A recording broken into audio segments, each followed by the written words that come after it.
Now, sometimes you get a new video, a new topic come up, even when you've been running the channel for as long as I now have, when you've done as many videos as I have. And you get a topic and you're going, how am I going to deal with this? Because this is key leaders. And today I'm talking about a naval engineer. And how do you talk about a naval engineer? How do you talk about them? Because they don't take part in battles. You're not able to focus in on battles, and this is for Sir Eustace Henry William Tennyson Dennicourt, the Director of Naval Construction, 1912 to 1924, a man who lived from 1868 to 1951. A man who literally was almost around at the birth of the ironclad age, with, he's not long after the launch of HMS Warrior as far as the Royal Navy is concerned, and of course, there is the La Gloire, which technically brings the Iron Age into existence, but everyone tries to forget her because she's really not the French at her best. She's not. I've done a video about her. She's a good ship. She's a good starting point, but oh my lord, do the French undercut themselves in that ship. They play it far too safe. Basically, they take one of their floating battery designs and add engines. It's that way inclined. But he's pretty much from that, and he goes to 1951, so he pretty much sees the entire rise and fall of the battleship. Because, whilst I do get into trouble with that, because there are many people who presume that anyone building battleships in 1930s could only be doing it because they're battleship admirals and they don't understand the power of aviation. When you sit there and go, if you look at the aircraft that are available in the 1930s, you'd still be building battleships. Because, in the nicest way, they're coming, but they're not there yet. There's a lot of capabilities which come into and get proven during World War II. But if you're a nation like the British Empire, or America, or Japan, or Germany, or Italy, or France, you don't bank on something which is coming. It might be there in 5 years, it might be there in 10 years, it might be there in 20 years. You don't know when it's going to arrive. You're still investing in carriers, you're still investing in aviation. But you don't go, you know what, I'm not going to invest in battleships, because what happens if it is 10, 20 years before the aircraft are finally carrying sufficient load, are finally reliable enough, are finally hitting the targets accurately enough that they are actually going to be able to sink them? And other people have modern battleships in that time. You find yourself fighting a war, you lost. You lose. So you don't. You build both. It's not like today, where it's usually an either-or with where budgets are concerned. It's slightly, it's still tight and difficult, but it's slightly more sensible in that they can get the funding for both. They can get the funding for both. And that's the important thing. That is the important advantage. And Dennicourt here is, in many ways, the father of carrier construction in the UK when it comes to design. If we consider the conversions, all the World War I designs, HMS Eagle, all these things, they're all him. He's the man who oversees them. He's the head. Yes, he has others who take maybe the day-to-day running of it, or maybe provide the drawing and the draftsman work. It's his vision they're executing. It's him who has his finger on the pulse going, no, that won't work. It's him who's having to check their calculations and in some cases agree to forge new ground with calculations because you're building completely new things which have never been developed before.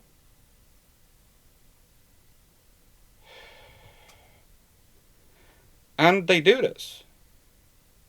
And yet, think about it, this is a man who started his career back in the 1880s. Officially retiring as director of construction in 1924. Officially. Unofficially, he stays around and is very, very helpful, even helpful during World War II. He's a safe pair of hands. He's a skilled pair of hands. He understands what he's doing. And he is an utter gentleman. Now, there is actually a very good book Published in 1948, A Shipbuilder's Yarn, The Record of a Naval Constructor. It's Dennicourt's own book about his own career, and it is a wonderful read. It is a book which I would like to have with me right now, but it's one of the books which I actually inherited from my dad, and it's in a box somewhere in the attic, and I haven't been able to find it. It's not surprising, realistically. But I do have other copies here and other things, and there is a great thing about his World War I work. It's published in Engineering on the 11th of April 1919. Naval construction during the war, and that is what I have drawn from quite a lot when talking about tonight's topic, because I couldn't find my copy of his wider book. I've read it, I've got my notes from it, I just can't find the book itself. It's in one of the boxes of books upstairs, which I still haven't opened up, so I apologise for that. But I'm focusing mostly on his war period because of what I have got. I have got his article from Engineering, published the 11th of April 1919. Which should be, if I've done the slides right, yes, slides. Yes! There is a reason I'm not doing a whole section of text. It's a lot. When I say it's a lot, barring those two columns furthest away from me, it starts at the top of this column.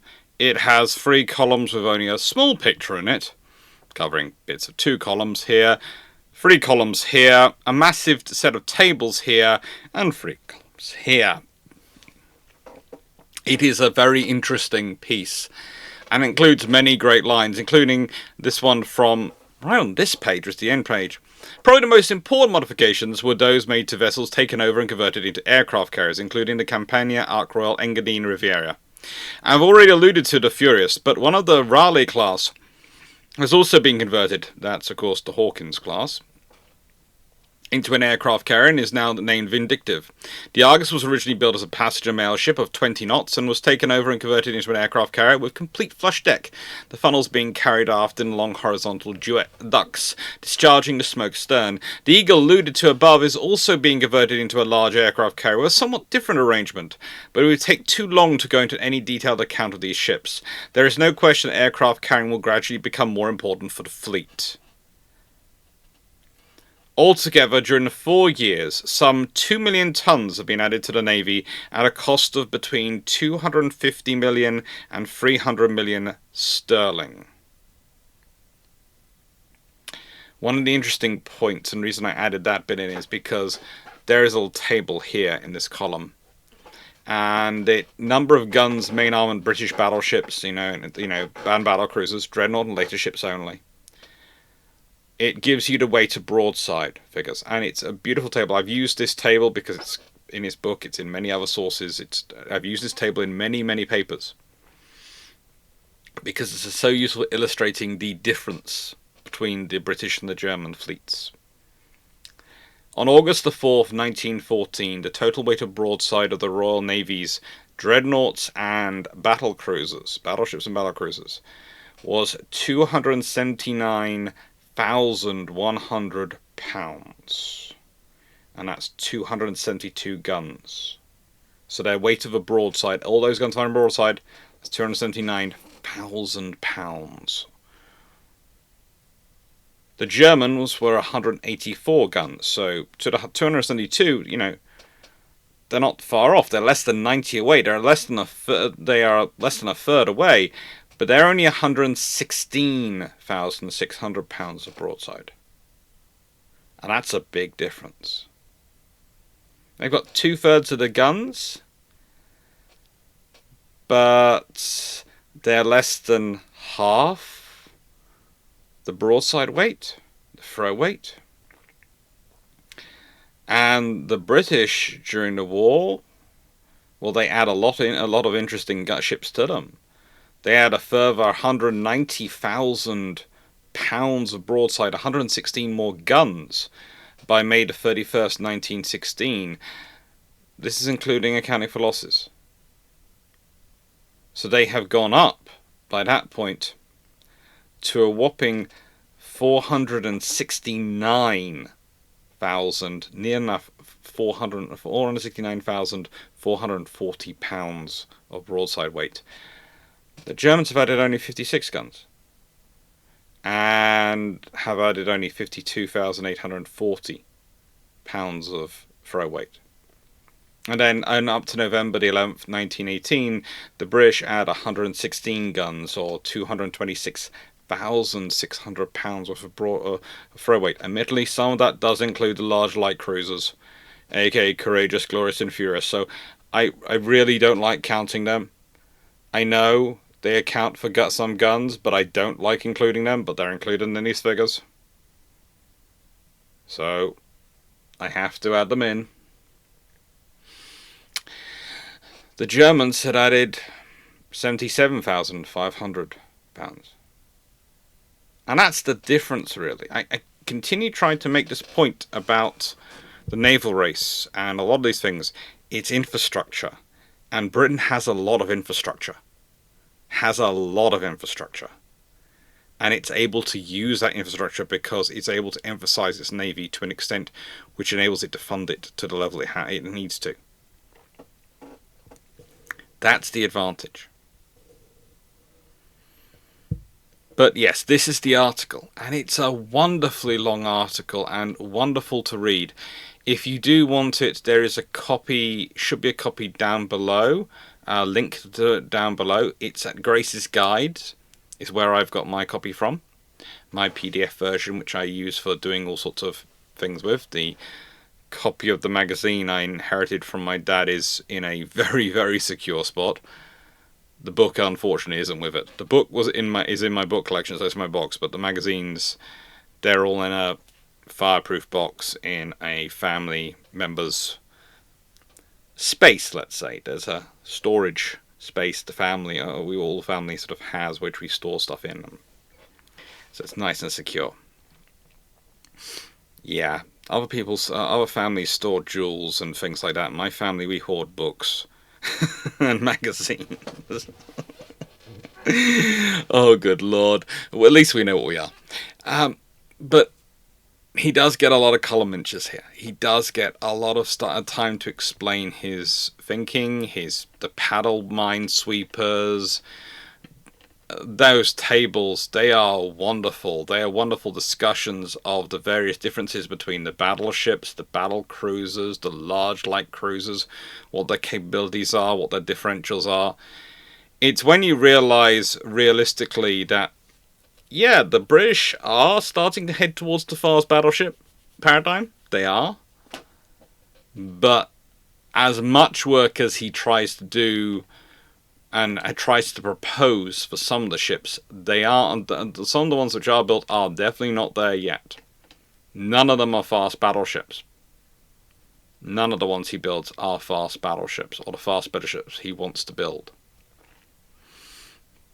It's an interesting read, and you can get 5 PDFs to download a month, over any 3-month period, from Grace's for £3.50. And I think it's Stripe they use for access. But again, there's a link down below if you want to go look at the article and you want to go read it all for yourself. It is a wonderful thing to go and read, but it is in a massive tome. A truly massive tome. And this is who we're talking about. We're talking about Sir Eustace Tennyson Denicourt, the first baronet. He was made a baronet as thanks for his service. Director of Naval Construction 1912 to 1924. So he just misses out on the Queen Elizabeths, realistically. He gets the R's. He gets to make some modifications to Queen Elizabeth's. He gets to talk about all sorts of other things and work on all sorts of other designs as well.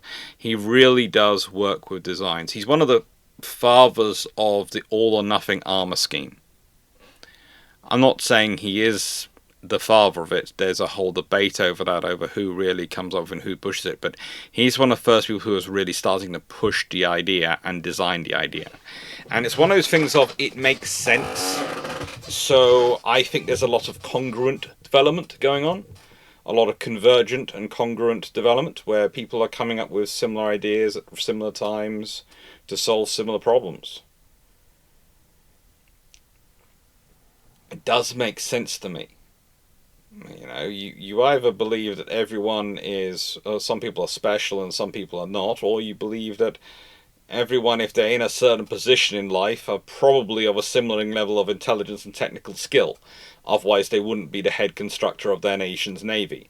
And if they are the head constructor of their nation's navy, and they are therefore thinking about similar problems, they are probably going to come with a, broadly speaking, similar solution, because there's only so many things which fit to solve the problem. There are only so many ways to square a circle. Only so many ways to square a circle. And he is a very, very hard worker. He is also probably, more importantly, one of the most obsessed with the development of the naval constructors and the training of naval constructors of any of the generation, the predecessors. Watts had been good about training his juniors, but Dennicourt takes it even further. Dennicourt believes that you start training at the youngest level, and you should, as the director of naval construction, should meet all levels of your department and should know them all as well as you possibly can and be involved in all their training. He also does up quite considerably the pace of theoretical designing going on in the Royal Navy. The Royal Navy has always been a case of designing a lot of pet designs.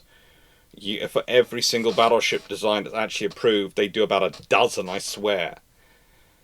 But even prior to him, afterwards, it's more like 24 options are considered for everything. Once you look at all the permutations being considered, some of the designs will never march beyond tables, some of the designs never march beyond sketch drawings, some of them never go beyond detailed drawings, some of them never go beyond full mock-up drawings.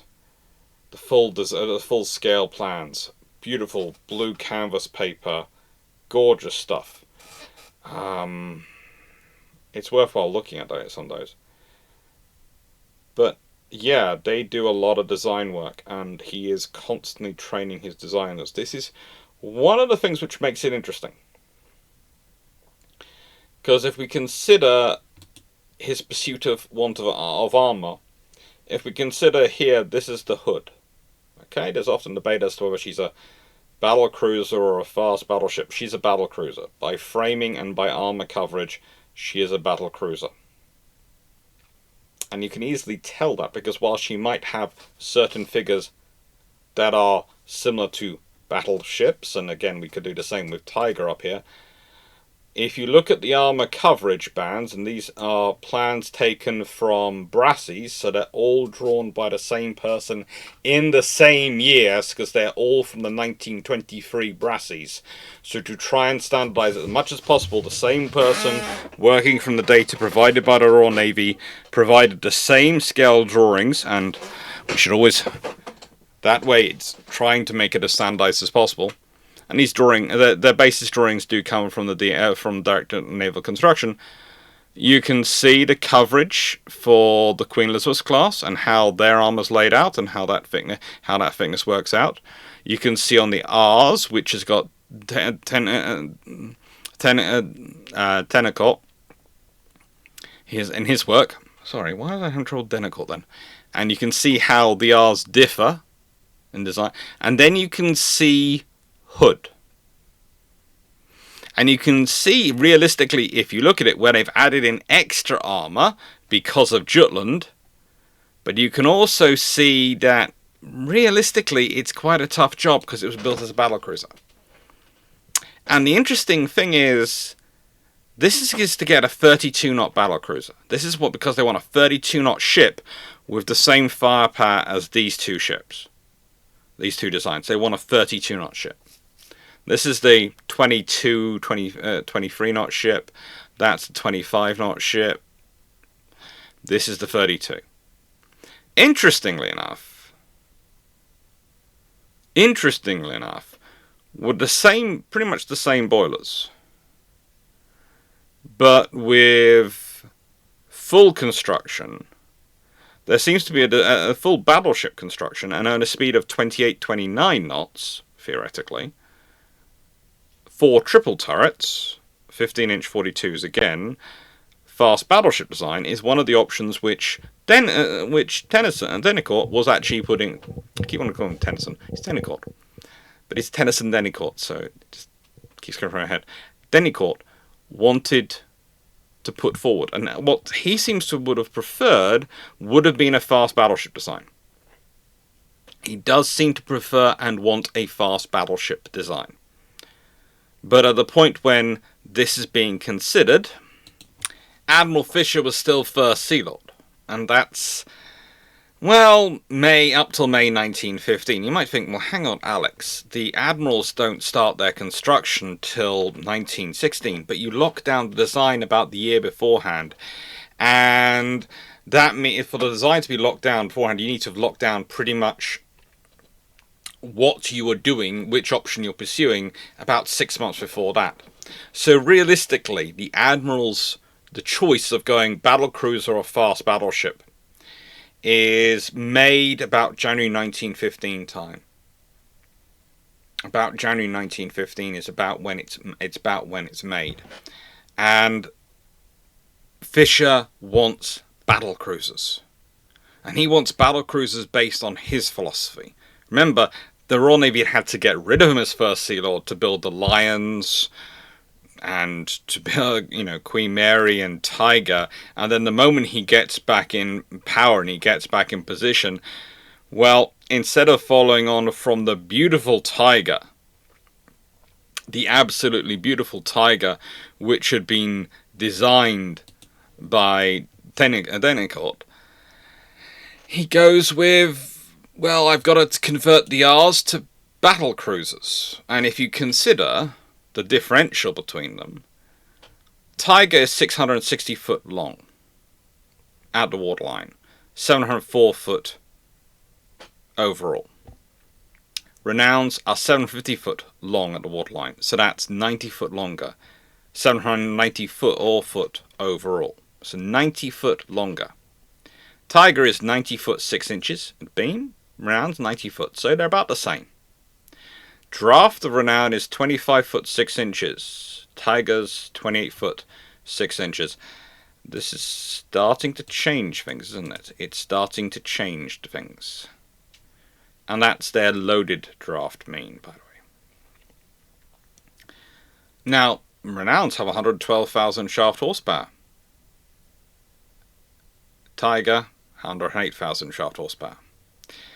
Tiger is rated at is rated in speed at 30 knots, according to and this is according to Dennicourt's paper. This is what I'm going from his 1919 paper. He's rating Tiger at 30 knots.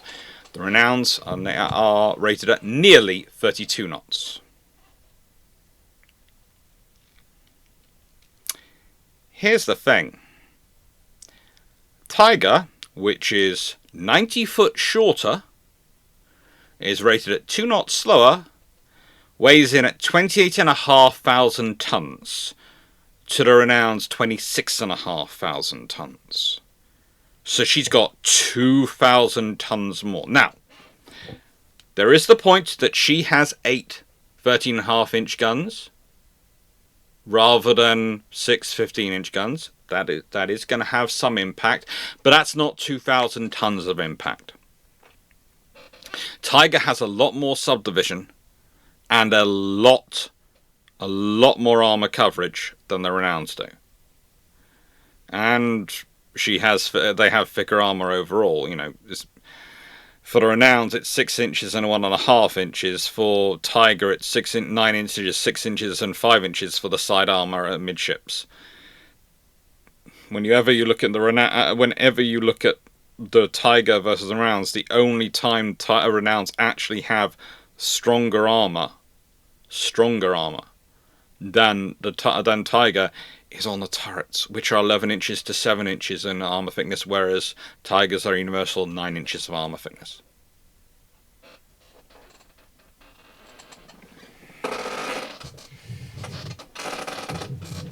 So what changes? Why does a man who's been pushing for the reform and better armouring of ships, the better armour coverage of ships, who's working with Jellicoe at getting better armour in terms of the quality of armour, what changes? Well, when he's doing the Renowns, he has Fisher in charge. And Fisher is going to push all the time for speed, speed, speed, speed, speed. Renowns are bigger and they displace less. They're 90 foot longer and they displace 2,000 tons less. And for that, they gain 2 knots in speed.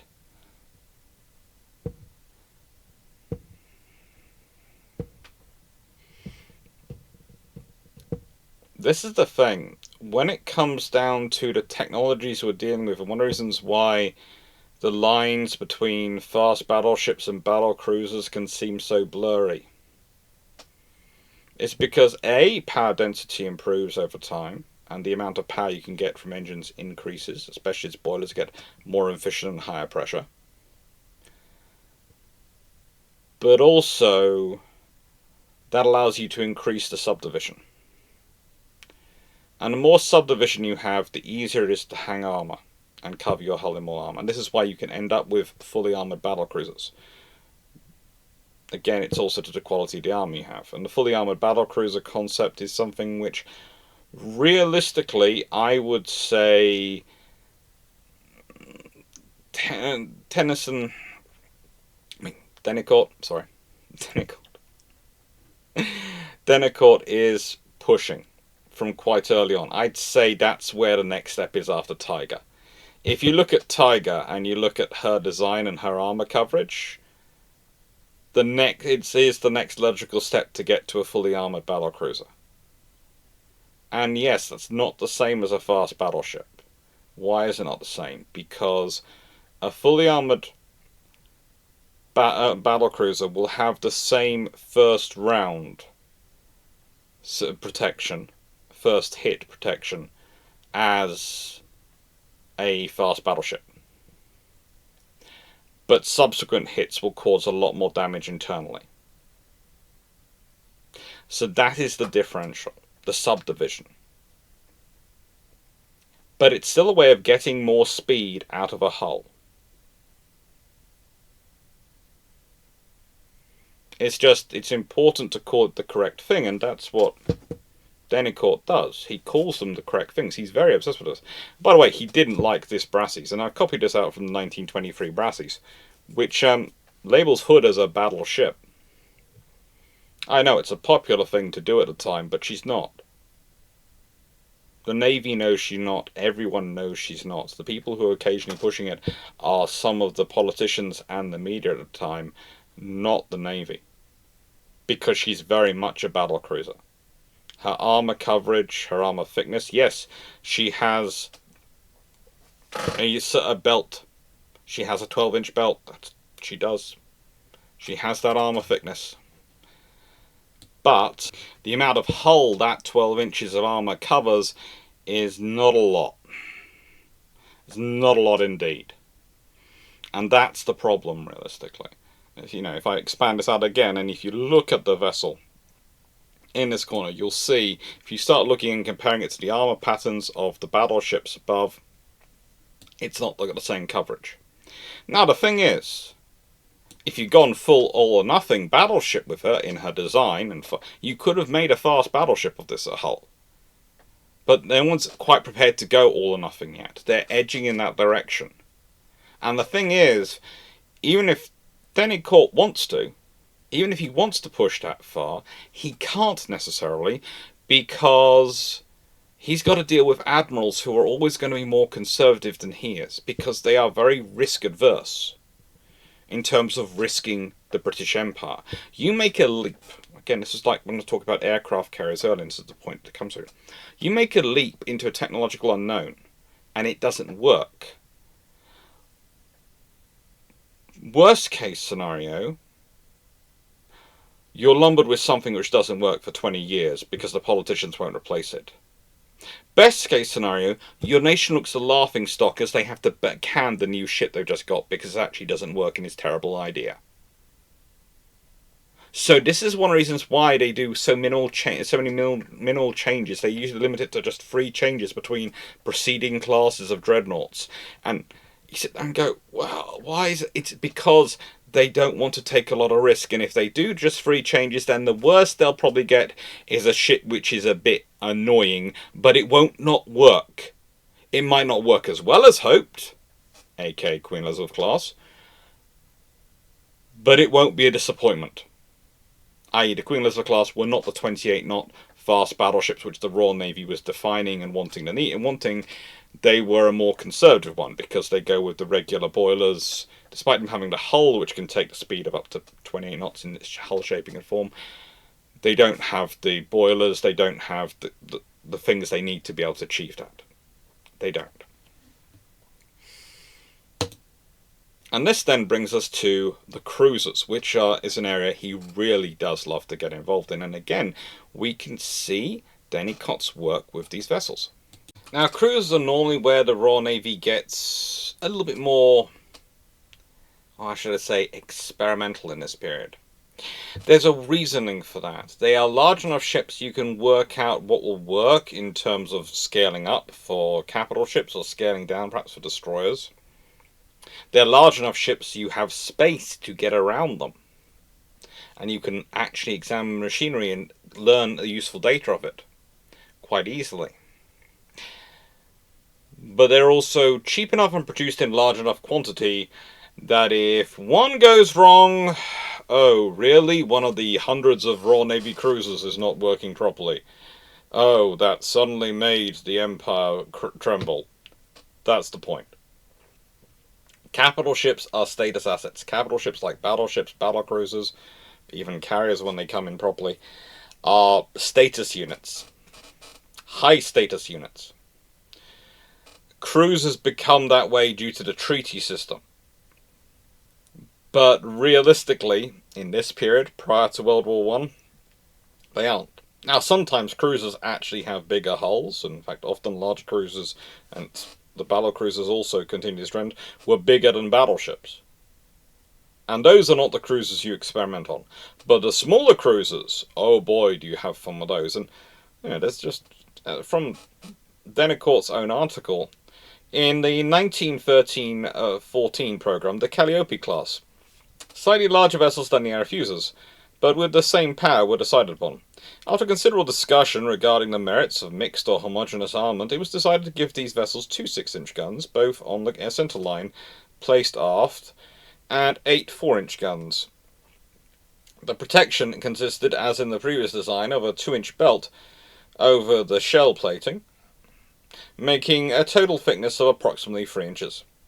Most of this class had practically the same machinery as the Arethusa's, but Parsons-geared turbines were installed in 2 of them, the Calliope having 4 shafts and the Champion having only 2 shafts. This was at the time a very important experiment, the putting of 20,000 horsepower through gearing being a very bold departure from anything which had been hitherto contemplated. The final results obtained with Champion were, however, excellent, and she obtained a speed of 29.5 knots with 337 revolutions and about 41,000 shaft horsepower. This speed being slightly in excess of any of the other vessels of the class at corresponding displacement. For the subsequent classes, I will refer to the tables which show a gradual growth in size and power of armament. Ceres class finally having a length of 425 foot and sorry, I have to scroll down below the picture, and a beam of 43 foot, 6 inches, and a normal displacement of about 4,200 tons. These vessels carried twin 6-inch guns, all on the centre line. The next class were the D's. And the D's are improved C's. They really are. They're improved C's, throwing in all the ideas but testing out some more ones. And he carries this on. And the important point is, these are all light cruisers. Light cruisers, he's building on what started, but he is adding his own work to. He's adding his own flair to. And when it gets to the Raleigh class, what we tend to call the Hawkins class, but their own designer calls the Raleigh class. I do love the fact that we call them the Hawkins light cruisers, and everyone else and so does pretty much everyone today. But he called them the Raleigh class. In the summer of 1915, designs are prepared for a considerably heavier class of light cruiser. Oh really? A heavier class of light cruiser? That sounds sensible. Designed for ocean work in any part of the world. They were to have a speed of 30 knots and a large radius of action. Various armaments were considered, and it was finally decided to adopt an armament of 7.5-inch guns with 12 3-inch guns, 4 being on high-angle mountings. 5 of the big guns were placed on the centerline, and the other 2 were on the broadside amidships. The bow and stern guns were superimposed, thus giving a fire of 4 guns both ahead and astern, and 6 guns on either broadside. The conditions laid down involved a ship of great length, and these vessels consequently have an overall length of 605 foot. These ships were originally designed to burn oil and coal, but this was subsequently altered in 3 ships to class to all oil, the original power of 60,000 shaft horsepower and the 4-shafted geared turbine arrangement being considerably increased up to 70,000 shaft horsepower by the change to an all-oil firing. These vessels also differed from the light cruisers referred to above in having modified bulges as a protection against underwater attack. The form of the section shows how these were arranged. The protective plating was similar to that of the other light cruisers. And yes, there is some various forms and sections shown in this article. It's a good article to read.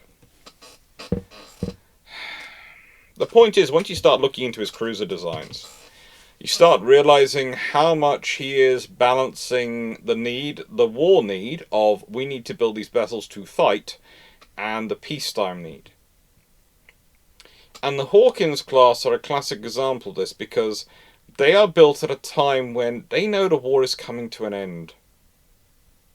They know the war is coming to an end. It's like that. They know that with the E's. To an extent with the D's as well, but they know that definitely with the E's. The war is coming to an end. And they're not building ships for war. They're building ships for the peacetime. And this is why they're building these long-range ships, these present ships, which are going to go all around the world, which are going to give them presence all over the world. And they have to design them to look good.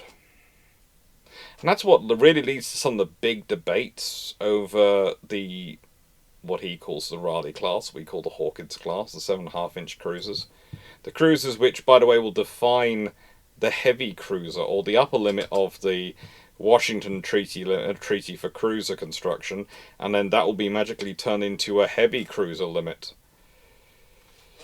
by the power of the London Naval Treaty. Yes.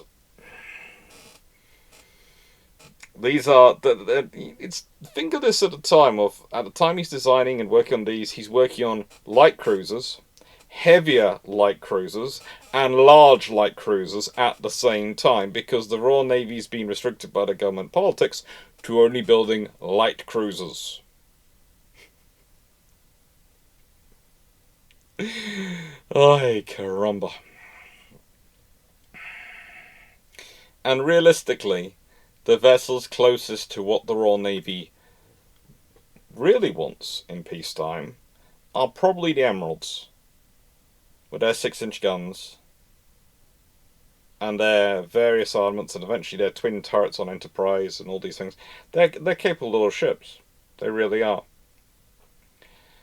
The Hawkins Raleigh class are ships which realistically, and I do want to say this realistically, should probably have gone with a 9.2-inch gun variant. But that would have required turreted 9.2-inch guns. They have the 9.2-inch guns around, they have the barrels. They even have some turret designs. But it was going to be bigger. And there is a worry that it's not going to get through the procurement process, because then you're building 2 large light cruisers. Now, why do I say this? And why do I say this with the benefit of hindsight? Because, honestly, the Royal Navy have been considering a new 9.2-inch gun cruiser since about 1912. There have been members talking about it since about 1910. But since 1912, they've kept coming back to designs of 9.2-inch gun cruisers. And an 8 or 10 gun arrangement, in a sort of HMS Tiger style, but there's also other options being considered, would have probably been a very viable asset to have had, and would have set up the Navy better longer term, because it would have raised the ceiling of the Washington Naval Treaty. Because if this is the problem for the Hawkins class, they are not designed to be the ending ship. They are designed to be progression, and maybe we go for something else. And they're being built with the idea that there's something else could be got later, not with this is going to become the limitation on what we're constructing. And that's really the interesting thing when you look at the work in World War One and this period, and you look at what Tennyson's up to, Denicourt is up to in this period, because he is realistically, he is designing for the situation he's in, or rather he's selecting the designs he's designing for the situation in. He's always designing the better options. He's always thinking about the better options. He's always working with people on the better options. There are all the discussions which are had by Henderson and Stanley Goodall, and Goodall is one of Denicourt's protégés in many ways. One of the people he's working with. And Goodall, of course, designs all the ships for the Royal Navy in World War II. And is a subsequent naval constructor. And there are discussions where they are always talking about the ships which they could have, and there's remarks occasionally in asides and documents about things they could have built, the things they could have had battleships which were much better. They could have had ships which were much better. And it probably comes back to this period, because there's a lot of designs going around and the Royal Navy really isn't pushing them. Because they're worried about getting turned down, they're worried about the limitations of the national, the national focus, realistically, more than infrastructure and industry, because they know they're not really maxing out the industrial capacity.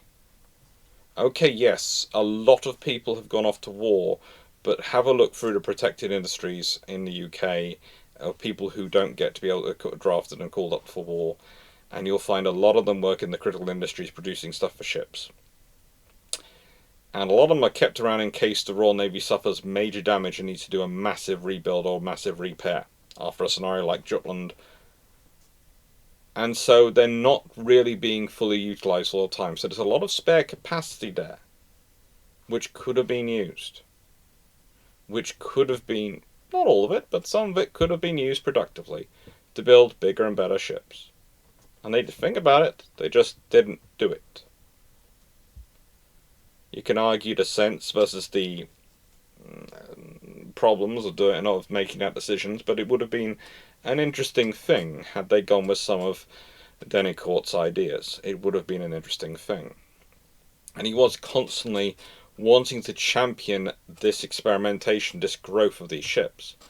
And realistically, one of the reasons I think he retires in 1924 is he's seeing what the treaties have created in the world, and he's not able to do the experimentation he loves to do. He's not able to do the design. He's not able to build the designs he wants to build that he in his heart believes the Royal Navy needs. That being said, it's Shameless Book Plug time. Shameless Book Club time, where I get to say thank you to everyone for liking, sharing, subscribing, supporting the channel, helping it grow, and all those things. And apologise again, this will not be a 25-minute video. It's 43 minutes in, and we've just got to the Shameless Book Plug.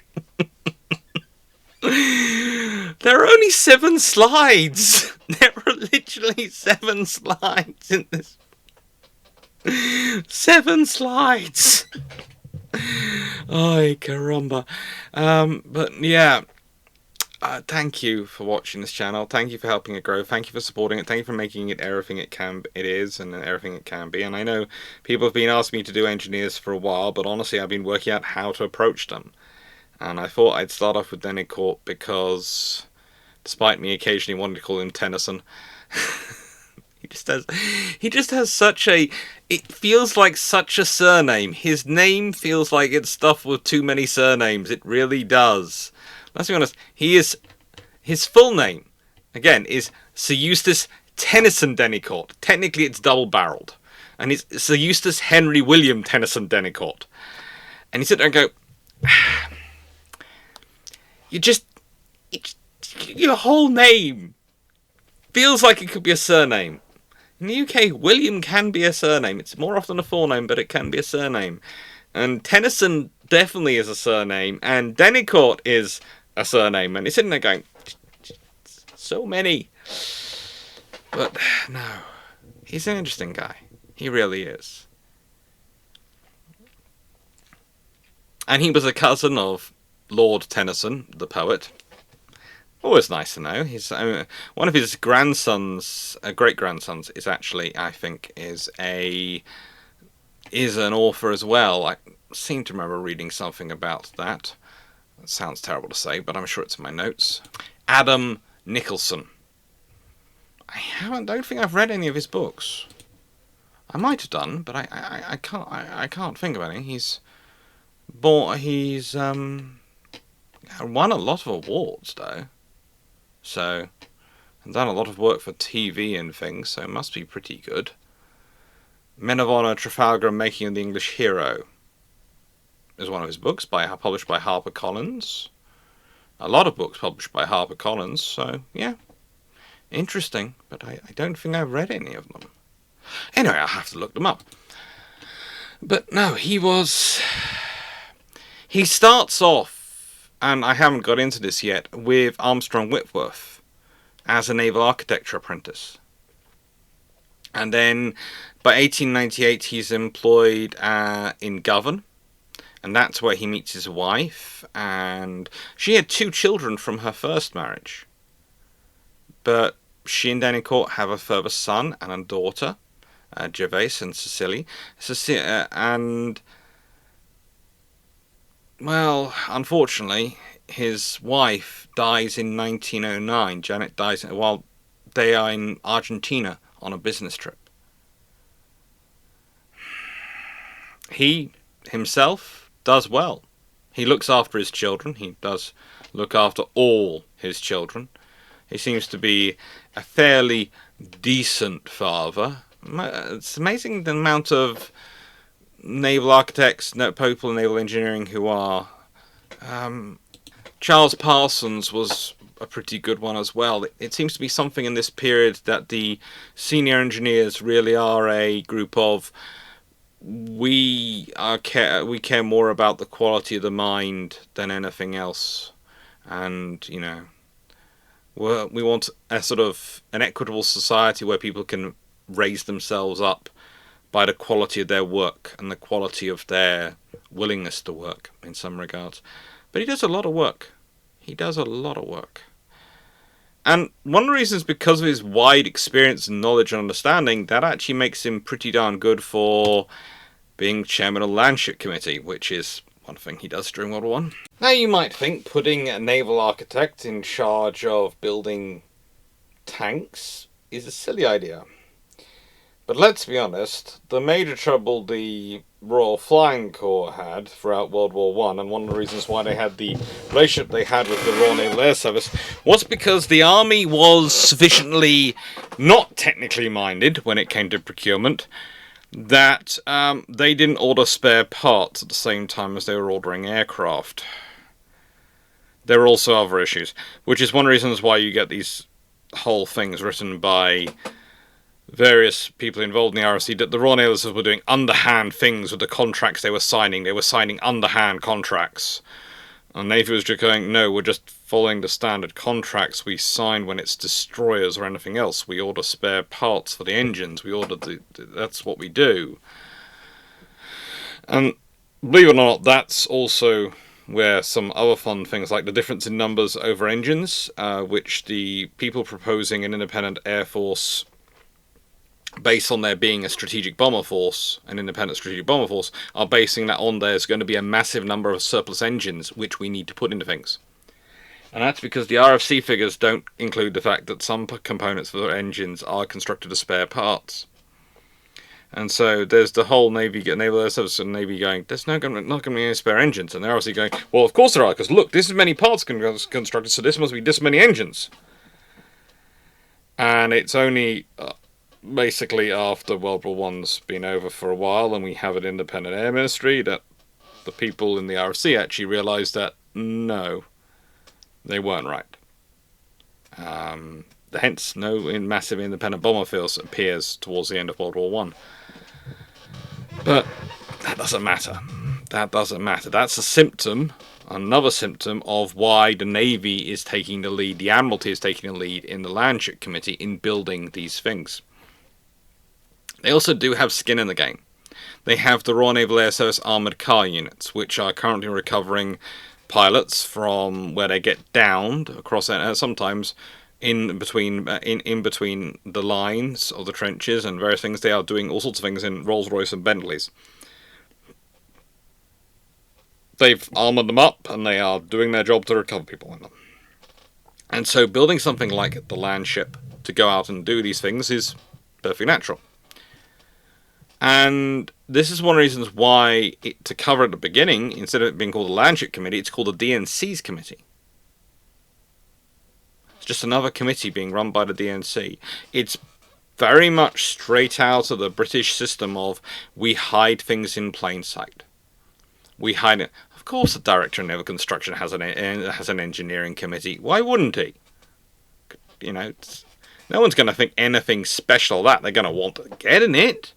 But it's not going to be something special, and then it becomes the Landship Committee, and it's still being chaired by the DNC, so yeah, that's slightly more interesting. That's a different name. Something become more interesting, but it's just another engineering committee, and it's a Landship, so probably to do with amphibious warfare policies. Not something for the mass of the central front, for the main front and all those things. No, it's nothing for that. And that's what happens. And his involvement in it is interesting, definitely. He has, I wouldn't say necessarily a lot of fun, but he does certainly enjoy his time working on the tank and working on developing these things. He's treating it as an engineering challenge. He's treating it as we have this problem, we have this technology, how do we adapt from the available technology to solve this problem? It's very much how I approach ship design. What's the mission we're looking for? What's the role we're looking for? And let's design the thing which will best fit it. And he does that. And then, well, after that's over, he gets into we have the lessons of Jutland. Okay, we've adapted, we've given up on the admirals. We're now looking at the next generation of ships and the various designs and things they work through with, and how they're going to maximize the fleet's availability. And this is the thing, he is, even before you get to the treaties being implemented, he's designing with limitations in mind. These are the fact that the Royal Navy had instituted the last round of major infrastructure upgrades across the British Empire in about 1910. The next ones have been scheduled for roughly 1916. They hadn't happened. The Royal Navy was looking at its crystal ball in about 1918, 1919 sort of period and going, we doubt the 1922 ones are going to happen. So maybe we're going to get them later. Maybe. Maybe there's a chance. But the odds are we are probably going to get, it's probably the next time we're going to get an infrastructure upgrade is probably going to be 1928. Left we're lucky. That's following the path of the previous wars when we've been upgraded. So if we want to maximise the utility of our fleet for the next 10 years, we've got to maximise the utility of the existing infrastructure and dry docks we have. And this is what's in many ways driving the design process of the ships they're designing and building. And it's one of the things which is a key scenario when selecting the G3s and the N3s.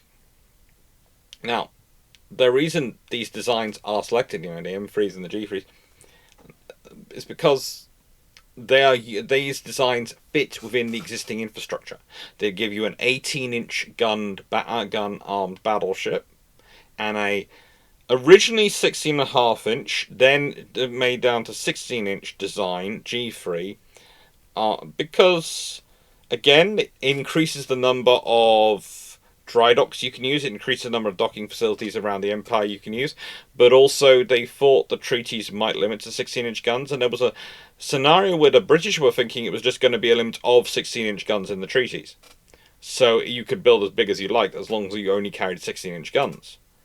And, there was the theory was it was going to be about 50,000 tons limitation and 16-inch guns. And they thought, well, we can do that. We can do that. That's why there's some more design work going on in 16-inch guns and what the future battleships would have been.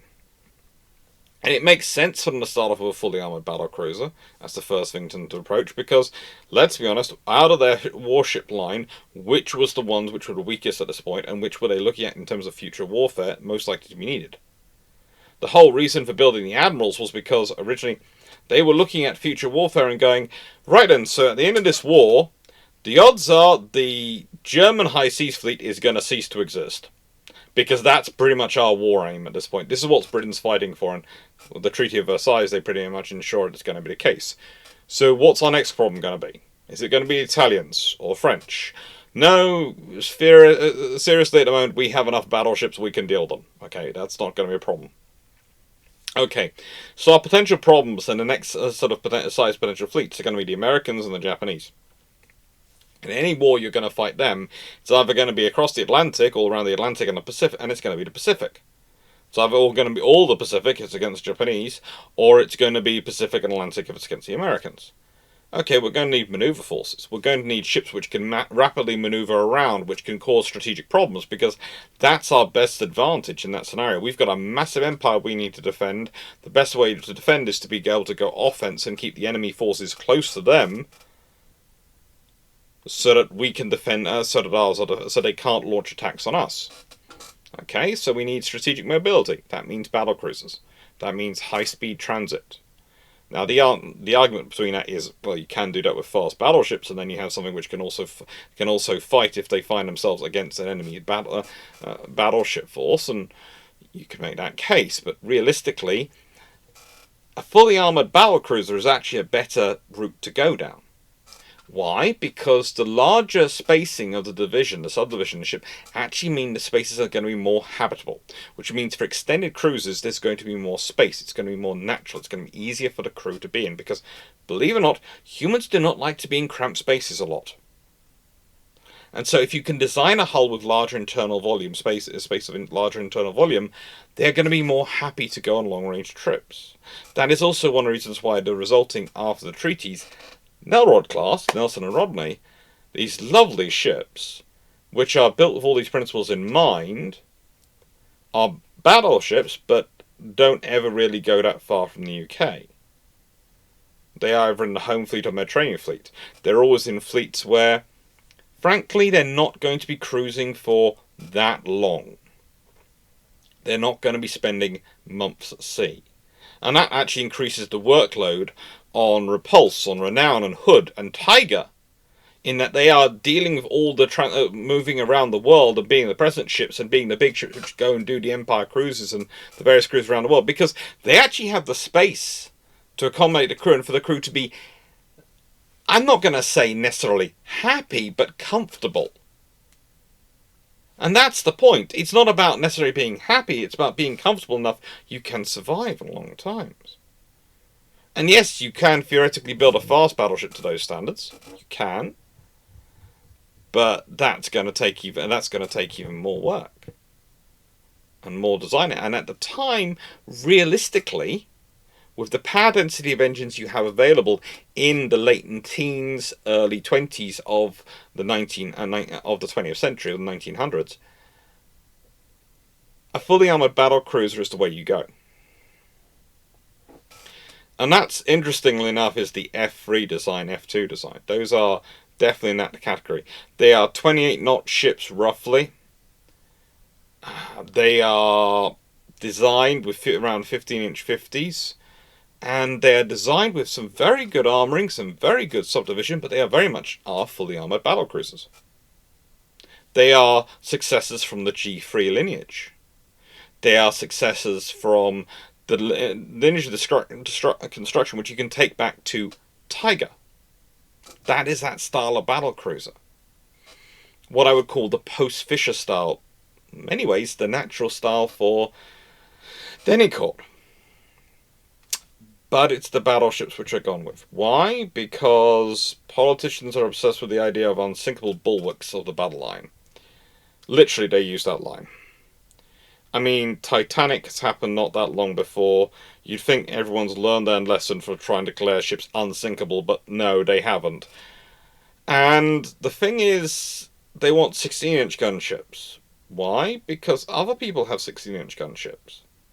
And they want the latest and greatest 16-inch guns. So instead of going with the design which was based off the 15-inch gun, which would have been a 16.5-inch gun, original 16-inch gun for these ships, for the G3s, they go with a 16-inch gun which is designed based off the lessons which they think they've learnt of testing German ships. And that's what leads to the very interesting 16-inch gun the Nelrods have, which is not necessarily a bad gun, but it's not all they could have been, because you get a false positive from the testing, where the guns appear to be showing one thing, but then once you get experience in operating them on longer term, you suddenly realise that actually what the testing was showing you was completely different. And those models are then later applied to the 14-inch gun. And that's why the 14-inch 45 is quite so good as it is. It's still puny, and frankly, I would have preferred a King George V to have 16-inch or 15-inch guns, and 15-inch 45s would have made a lot of sense, because that would allow you to upgrade the rest of the fleet. But that is well after Dennicourt's time in charge. By that point, he is working for Parsons Turbine Company. He is working with them. He is helping them. He has spent his time with Armstrong before they merge with Vickers, become Vickers Armstrong, after he's retired, and then he's gone on to Parsons after they combine with Vickers, because he likes Parsons. They're a nice company, and they suit his skill and his focus on engineering.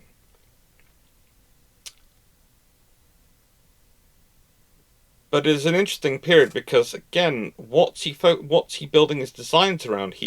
What's he focusing the design? Because some of them he's the principal designer of, some of them he's merely the senior, the head, who's overseeing the principal designers and the team and providing guidance, providing feedback. But overall, he's trying to guide his group, his people, towards providing something which fits the roles they need, fits the criteria they need, fits what is necessary for the future of the conflict as is being envisaged at that point.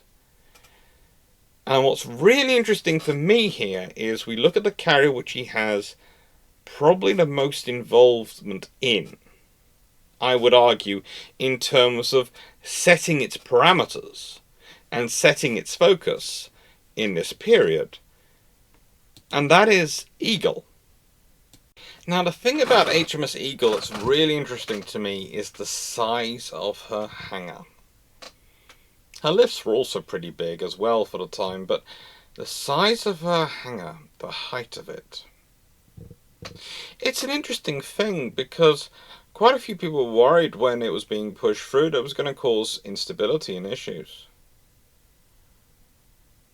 But Dennicourt seems to push it more than most.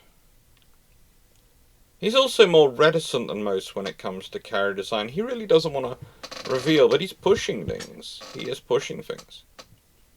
And it's an interesting perspective to consider.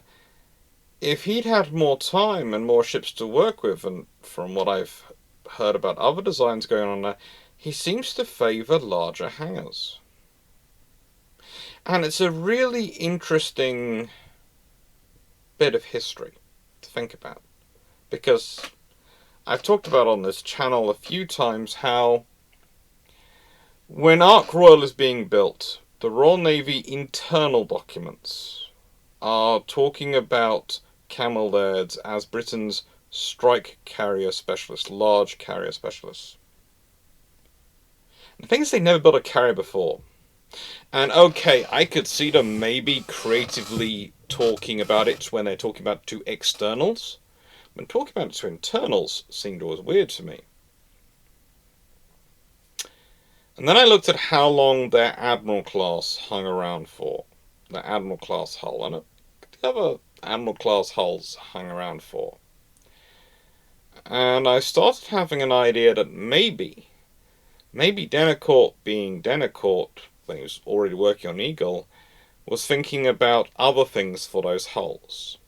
Other things for them. And those hulls are advanced enough that you can be thinking on other things. Maybe conversion into an Eagle-style aircraft carrier. It would certainly make sense for a strike carrier sort of thing. They'd be a larger deck. And this is where I come from when I start making my case of, well, if it had been, it would have been an Eagle-style conversion. Because this seems to be what Dennicourt is favouring. He'd like a faster hull, he'd like a bigger hull. He hasn't got those things. So he's gone for what he thinks is practical. And why does he want a bigger hangar space? Why does he want the higher hangar height? And for him, it's a maintenance issue. It's not an aircraft height issue, it's a maintenance issue. It's really interesting. When he's talking about the height of the aircraft and the height in the hangar, he's thinking about men having to get on top of the aircraft to maintain them. The entire arguments that are coming down at the height of this hangar are to do with the realities of having to get up and maintain them, and the space to be used, and how the aircraft were going to be stored. And you have to remember, folding wings at this time were a new thing which was being worked on, and various stuff was being studied. And yes, they were a practice, but it was still unsure, could the new power. It was always the thing that, oh no, next generation engines are going to be so powerful that folding wings won't work, they'll be ripped off, we're going to have full wings. And that one comes up as an idea so often, it's disturbing. You can understand why. You can understand why it comes up, but it comes up so often it is disturbing. And this is the point, really. You've got these ideas, these options, and they're being looked at. And it's an interesting superstructure again. And why has he got, the island structure has been selected, and he's gone in with the island structure, and it's interesting for me that the testing that keeps going on in the Royal Navy about flush deck versus island and flush deck versus island, and it's throughout the 20s it's being considered. Because flush deck in theory is better. In theory it's better because, it's got a completely open deck, completely open landing strip. You land on a ship, you've got nothing you're going to theoretically hit. And then over time, as they get more used to it, they realise, well, actually the island is useful. Because it provides a way to gauge your height as you're landing on the deck. Because there are so few marking points that you can really visually identify, especially if you have to lift your nose up at all as you're landing. And a flush deck doesn't have that option. And also, the island structure, it does create wind. If it's designed rightly, it creates the right amount of wind, which actually helps. And it provides a space for briefing crew, for keeping pilots, and for conning the ship from successfully. All these things add up. And it also allows you a space which you can raise up the stacks as far away from the deck as possible, because what you do not want to do is trunk those stacks through the frigating hangar deck. You really don't want to do that. That's going to heat up your hangar and lower the height. It's going to take up so much space. Honestly, when you look at HMS Furious, Courageous and Glorious, and you ask, why is the air group size on these ships so different? The answer is trunking. Yes, it's trunking of the funnels. Don't do it. Or you go the Japanese methodology where you trunk the funnels along outside the hull. And that just looks like you've got weird exhausts. You look like you're trying to turn your aircraft carrier into a motorbike. It works. It does give you more space for aircraft internally, but you are sitting there with your exhaust along the outside of the hull going, what the frig is that for? So, all these things add up. All these issues add up and need to be dealt with. And the island and the structure that Dennicourt comes up with for Eagle makes a lot of sense. And so this is another interesting point. Rather like Tiger, then we have, Dennicourt's design and the direction he's been giving is leading to an interesting place, but it's cut off by things beyond his control. In Tiger's case, it's cut off by the resurgence of Fisher. In Eagle's case, it's the treaties. And it's in many ways courageous, glorious, furious, their conversions, and the practicalities of their conversions, and what you're going to do on what are the large light cruiser hulls, and how you can adapt those hulls, which are in many ways very good for cruiser hulls, not very good for large carrier hulls. They don't necessarily have the rigidity they need in them once you take off some of their limited amount of armour, and some of the structure they've had from their cruiser rolls that needs to be added back in and replaced to make them structurally sound to support the raised up deck and increased superstructure they're going to be carrying. It's an interesting compromise, as is quite so many things at the time. Anyway, this is the last slide, and on the last slide I always come with a question. And having discussed Denicourt's styles and his focuses, I'd like you to put forward your ideas of what you think he might have produced if he'd been allowed free rein. If he'd had no limits placed on him, and it just been a case of, you're the naval constructor, you design what you think's best fulfills these roles. What do you think the kind of ships he would have designed would have been? Do you think they'd been different than the ones which were historically produced? The same as they were historically produced? Myself, I'd say things like Tiger are pretty much bang on what he'd go for, but there are other designs and other options out there which I think he would have steered a different path if he'd been given the opportunity. Anyway, I'd like to hear your views, and I'd like to hear how you think this one went as a discussion of him as an engineer in the Key Leaders series. I'd be really interested to see what you think. Anyway, thank you very much, and hope you enjoyed. If you liked the video, please do like, share and subscribe. It helps the channel grow, and thank you very much for watching. What else have we got coming up? Well, this video, if I remember correctly, goes out on the, I think that's the 15th of August. So if we go back in here, what's coming up? Well, it's the École Naval. Ah yes, the French School of Naval Learning. It's a good one. It'll be a good one. It's an interesting place. It's an interesting space to go and learn to lead. Thank you very much for watching, and take care. Toodles.